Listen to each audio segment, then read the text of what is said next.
we're told if you become a Christian, what? You'll be a new man, a new woman. You're going to be different. You're going to be different. That all things are passed away. Behold, all things have become new. You'll be a new creature, a new being. Totally different than who you are now. And yet what we experience is just a change in our thinking that modifies our behavior to some degree. But in the difficult areas, especially in the realm of immorality, that's where Christianity just seems to come all apart because of the lack of a tangible relationship with God.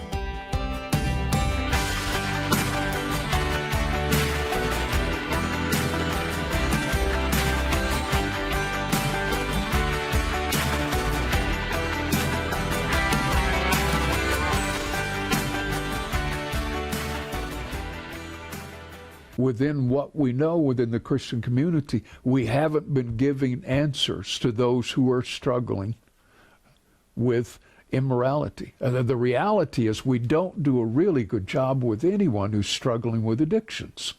We just, we're Nike Christians, just opposite of it. Just don't do it. Just don't do it. Here's what God expects of you. Now start living the right lifestyle. But that isn't working. There are people who are leaving the Christian community in droves right now because of the fact that it's not working for the most difficult problems in their life. Now, what is it we're missing? What is it we've been missing? I believe with all my heart that in the Christian community, we've moved away from what I call a tangible relationship with God. And we approach God from an intellectual level only.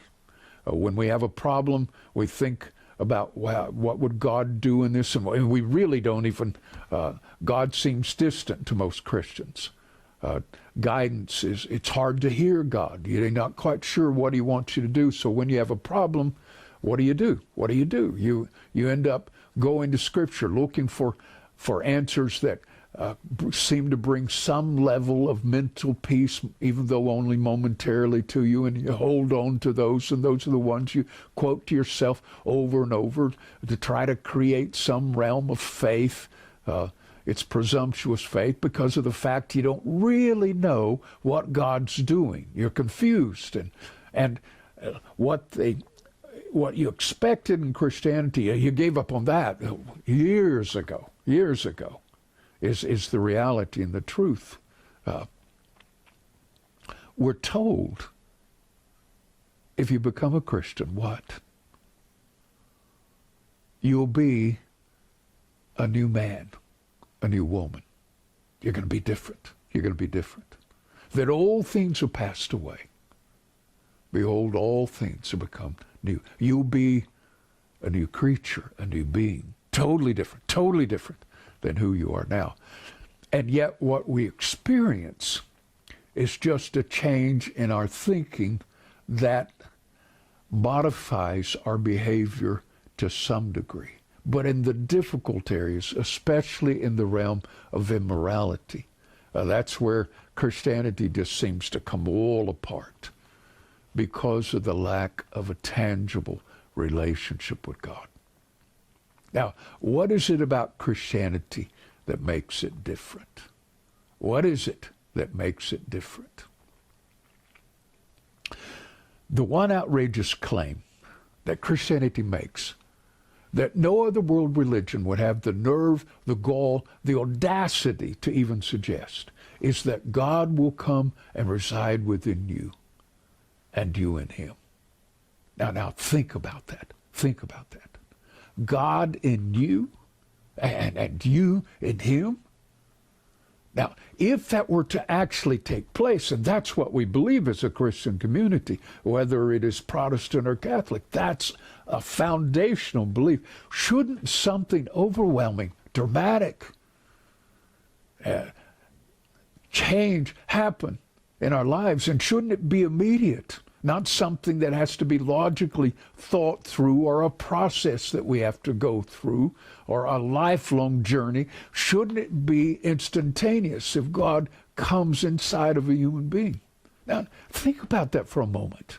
Just think about it for a moment. God speaks a word, and entire worlds come into existence. He could take the bones of dead people, put them together, and put muscle and tendons and flesh over it and breathe life into it. He brings people back from the dead. He heals incurable diseases just with the word.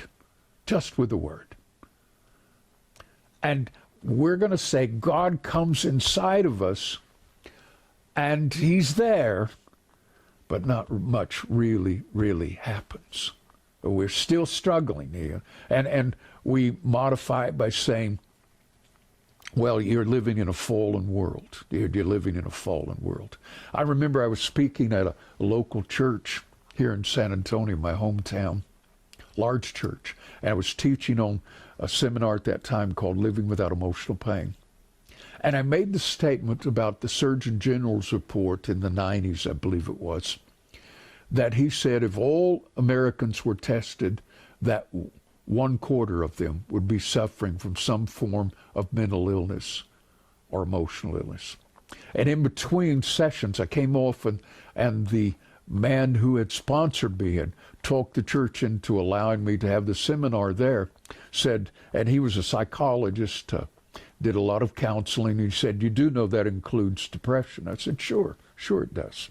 And then I went on and taught, and afterwards I thought, you've got to be kidding. What he was saying to me is, as Christians, depression is so rampant within our lives, so rampant within our lives that we now consider it a normal part.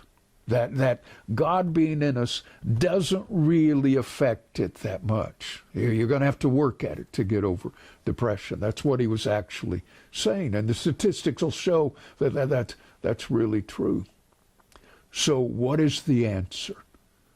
And I think it's God has to become tangible in your life. At some point, you have to move beyond the knowledge on those pages. You have to move beyond wherever your belief system is, and God has to become tangible. And when that happens, the miraculous takes place. And at that moment of time, you'll be a new creature, a new creation, a new man, a new woman. And those struggles that you don't tell anybody about will finally be over. Those immorality problems, they'll be ended for you. The pull toward them will be gone once God becomes tangible.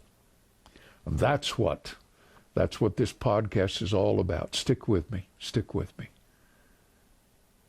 I want to close the podcast and if I remember to do this every time. Years ago, I created a sign-off for a man that I really care about, for his television radio programs. And because I created it, I want to use it as the sign-off here. You're never alone. You're never without purpose or value. I don't care who you are. You're never unloved. No matter what your life looks like right now, you're who you are because of the artist who put you together. Don't you give up. Don't you give up. Hey viewers and listeners, this is Rod Pruitt. Want to help someone experience a tangible encounter with God? Then simply click on the like and subscribe buttons below. Yet more important, take the time and click on the share button to make sure your friends know about this intimate God relationship. That's all you have to do. Thanks for caring.